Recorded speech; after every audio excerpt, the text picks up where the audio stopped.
we have a rod of mass 4 kilograms, and it's a length of 2 meters, and it's free to rotate about an axis through its center. So let's take a look here. I have the rod. Here's the center. So this is what it's rotating through.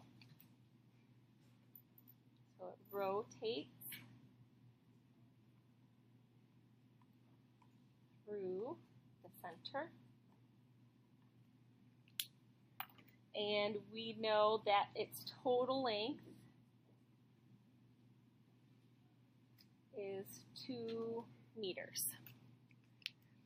Then what happens is we have a 3 kilogram sphere of radius 0.25. So we have a radius here of 0.25 meters, and it's added to the one end of the rod.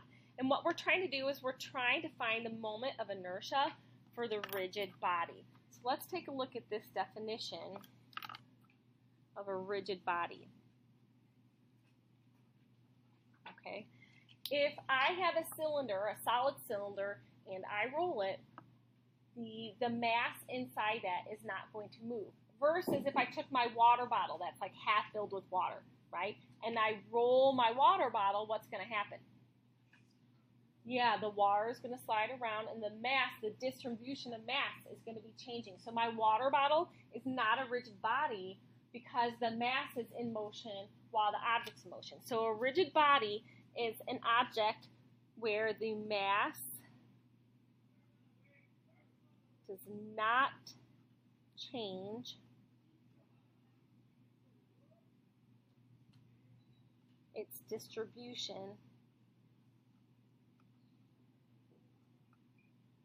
during motion. Okay, so the mass does not change its distribution during the motion, and that's what we're dealing with here. So as this spins, all right, it's not gonna be redistributed. The mass stays the same, and that's important when we're talking about our moment of inertia. Okay, so the moment of inertia is going to be constant while it's in motion. So what we're wanting to do here is we want to find the moment of inertia for this whole system.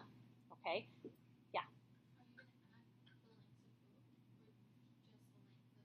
We'll talk about that. We do need to change it a little bit up though. So let's take a look here. We want the inertia for the system, and it turns out the inertia for any system is the inertia of the rotating object plus any mass on the object. Now this can be confusing here, so let's go ahead. So this is going to be equal to the sum of all of the inertia.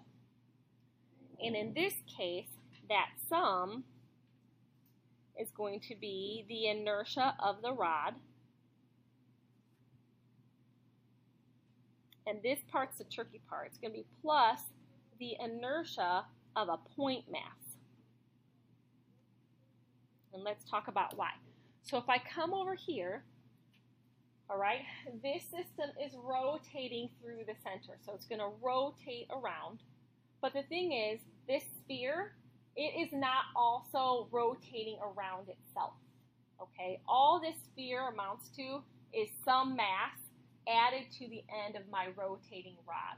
So that's where you have to be careful because a lot of people are going to say, oh, it's a sphere, maybe it's solid, it doesn't tell us, and so they'd be inclined to use this 2/5 mr squared, but that's not the case here because for this problem, this sphere is actually just a mass added to a rotating shape.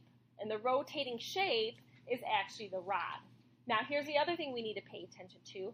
The rod is rotating around the center. Now that's different than if the rod is rotating at the end. Okay, so which one has more inertia? A rod rotating at the center or a rod rotating at its end? Right, the rod rotating at the end has a greater inertia because all of its mass then is further away. Okay, so let's take a look at the next part here. So this point mass, let's make a note. So the reason why this is a point mass,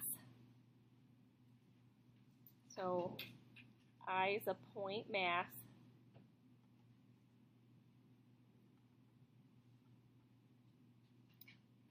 because the sphere is not the rotating object. Okay? The sphere is not the rotating object. It is acting, not as. It is acting.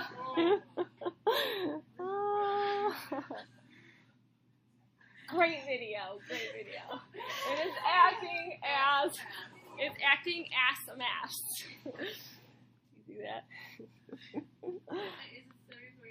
Yes. It is acting as a mass. Very memorable video. Now we know. We don't want to act as a mass.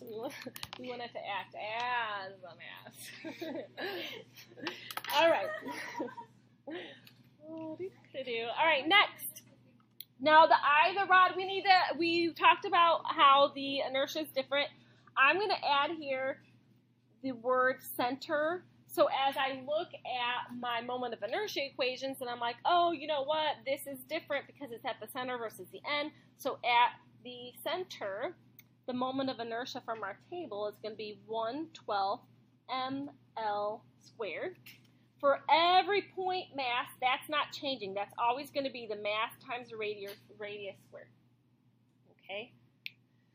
All right, so a couple other things we got to pay attention to here. Recall this L, even though we're rotating at the center, this L is the total length.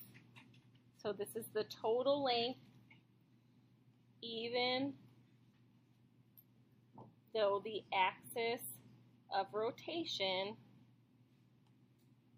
is at the center. And this R right here is the distance